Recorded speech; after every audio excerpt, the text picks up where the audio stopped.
9కి తెలంగాణలో చాలా చాలా ప్రత్యేకత ఉందని చెప్పొచ్చు. ఏదో ఒకటి లేదా రెండు ప్రత్యేకతలు కాదు, నిజంగానే ఈ డిసెంబర్ 9కి తెలంగాణలో చాలా ప్రత్యేకతలు ఉన్నాయి. ఒక్కొక్కటి చెప్పుకుంటూ వెళ్దాం ముందు, డిబేట్లోకి వెళ్లే ముందు పూర్తిగా. డిసెంబర్ 9 2009 డిసెంబర్ 9న అప్పుడు కేంద్రంలో ఉన్నటువంటి కాంగ్రెస్ ప్రభుత్వం, హోంమంత్రిగా చిదంబరం గారు ఉన్నారు. ఆయన ఒక స్టేట్మెంట్ ఇచ్చారు. నిజంగా చరిత్రని మలుపు తిప్పిన స్టేట్మెంట్ అది. ఏమని? The process of forming the state of Telangana will be initiated అని ఆ రోజు కేంద్రంలో ఉన్నటువంటి కాంగ్రెస్ ప్రభుత్వం హోంమంత్రి చిదంబరం గారితో ఇచ్చినటువంటి స్టేట్మెంట్ అది. The process of forming the state of Telangana will be initiated అంటే రాష్ట్రం ఏర్పడటానికి సంబంధించినటువంటి ప్రక్రియ ఏదైతే ఉందో దాన్ని మొదలు పెడుతున్నాం అని చెప్పినటువంటి స్టేట్మెంట్ తెలంగాణ అవతరణకి అలాగే దాని రూపురేఖల్ని మార్చేటువంటి స్టేట్మెంట్ అది. నిజంగా చరిత్రలో నిలిచిపోయినటువంటి స్టేట్మెంట్, చాలా ప్రత్యేకమైన స్టేట్మెంట్. అలాగే డిసెంబర్ 9 కాంగ్రెస్ అధ్యక్షురాలు సోనియా గాంధీ పుట్టినరోజు కూడా ఆ రోజే ఆ స్టేట్మెంట్ వచ్చింది. అలాగే మరొక ప్రత్యేకత ఏమిటి అంటే దాదాపుగా 10 రోజుల పైచీలకు కాలంలో కేసీఆర్ గారు అప్పుడు తెలంగాణ ఉద్యమం చేస్తున్నారు. ఆయన కూడా ఈ స్టేట్మెంట్ తర్వాత దీక్ష విరమించిన రోజు. కాబట్టి డిసెంబర్ 9కి చాలా చాలా ప్రత్యేకతలు ఉన్నాయి. మరి అటువంటి ప్రత్యేక దినాన్ని ఈరోజు ఉన్నటువంటి కాంగ్రెస్ ప్రభుత్వం కూడా శీతాకాల సమావేశాలని ఈరోజే ప్రారంభించబోతోంది.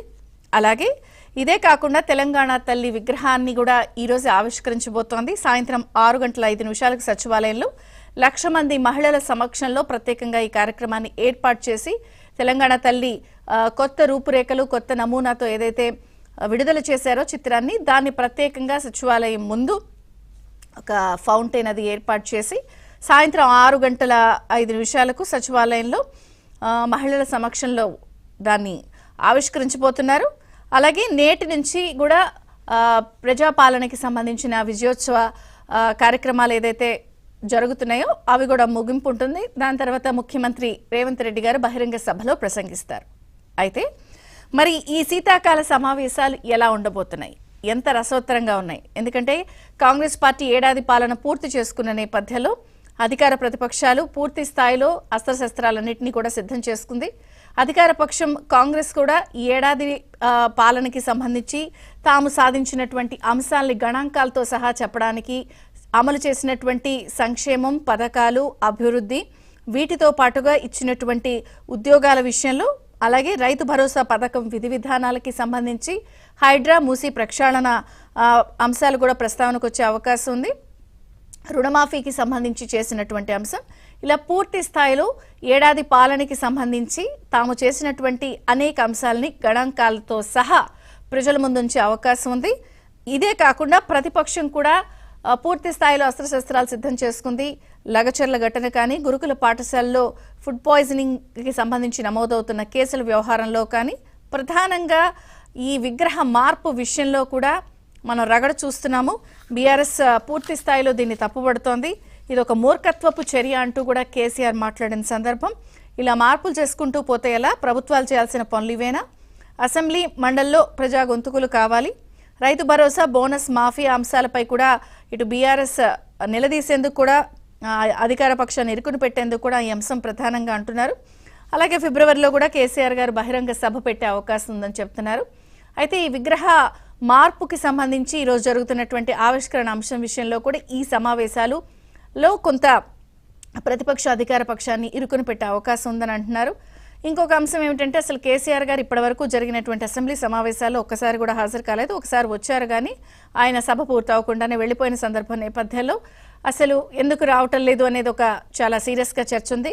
ఎందుకంటే ఇప్పటికే సీఎం రేవంత్ రెడ్డి గారు అనేక సార్లు ఆయన విన్నవించారు, మీలాంటి సీనియర్, అలాగే రాష్ట్రానికి 9 సంవత్సరాల పాటు సీఎంగా ఉన్నటువంటి వ్యక్తి మాకు వచ్చి గైడ్ చేయాలి, మేము చేస్తున్నటువంటి తప్పుల్ని నిలదీయాలి, మీరు దయచేసి రావాలి అంటూ విన్నవించిన సందర్భం కూడా మనం చూసాం. అలాగే మరి అటు 8 ఎమ్మెల్యేలు 8 ఎంపీలతో బీజేపీ కూడా మరి ఏం చేస్తుందనేది కూడా ఆసక్తికరంగా మారింది. వాళ్ళు కూడా మహారాష్ట్ర గెలిచినటువంటి జోష్లో ఉన్నారు. అయితే 3 పార్టీల్లో కొన్ని కామన్ అంశాలు మనం జాగ్రత్తగా గమనిస్తే విజయోత్సవ కార్యక్రమాలు చేసుకుంటూ తమదైన ముద్ర వేస్తూ ఇప్పటికే దాదాపుగా 11 నెలల్లో 11 మంది ఎమ్మెల్యేలని కాంగ్రెస్ ప్రభుత్వంలో చేర్చుకున్న నేపథ్యంలో వాళ్ళు కూడా ఇక్కడ కాంగ్రెస్ ప్రభుత్వం చేస్తున్నటువంటి కార్యక్రమాలని అభివృద్ధిని నమ్మి ఇటొచ్చారు. ఈ 11 నెలల పైగా కాలంలో అంటే ఏడాది పాలనలో ప్రధాన ప్రతిపక్షంగా ఉన్నటువంటి బీఆర్ఎస్ కూడా దాదాపుగా 39 మందిని గెలిపిస్తే 11 మందిని కోల్పోయింది. 28 మందితోనే వాళ్ళు ఉన్నారు.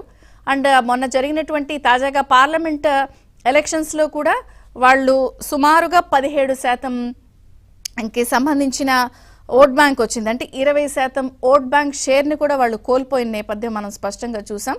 మరి ఈ నేపథ్యంలో అధికార పార్టీ ఎటువంటి ముద్ర ఈ సమావేశాల్లో వేయబోతోంది, ప్రతిపక్షాన్ని ఎలా టార్గెట్ చేస్తుంది అంటే ఈ ఏడాది పాలనలో కూడా గత ప్రభుత్వానికి సంబంధించిన అనేక అంశాలు, అటు స్కాముల అంశంలో కానీ వచ్చిన ఆరోపణలు, మేడిగడ్డ కుంగడానికి సంబంధించి విద్యుత్ కొనుగోళ్ల అంశం, ఇదే కాకుండా ప్రధానంగా ఫార్ములా E1 రేస్కి సంబంధించి రూల్స్ అతిక్రమించి ఎలా అయితే కేటాయింపులు జరిగాయో ఈ అంశం, ఇలా అన్ని అంశాల విషయంలో కూడా ప్రభుత్వం చాలా దూకుడుగా వెళ్తోంది. అటు చేరికలు, నిర్ణయాలు, వీటితో పాటు కొంత ఫీల్ గుడ్ ఫ్యాక్టర్ ఉన్నప్పటికీ కూడా కొన్ని విమర్శలు, పాలనాపరమైన నిర్ణయాలు కాంగ్రెస్ తరపున వస్తున్న నేపథ్యంలో ఇటు ప్రతిపక్షం మాత్రం అటు కేసీఆర్ గారు బయటికి రావట్లేదు.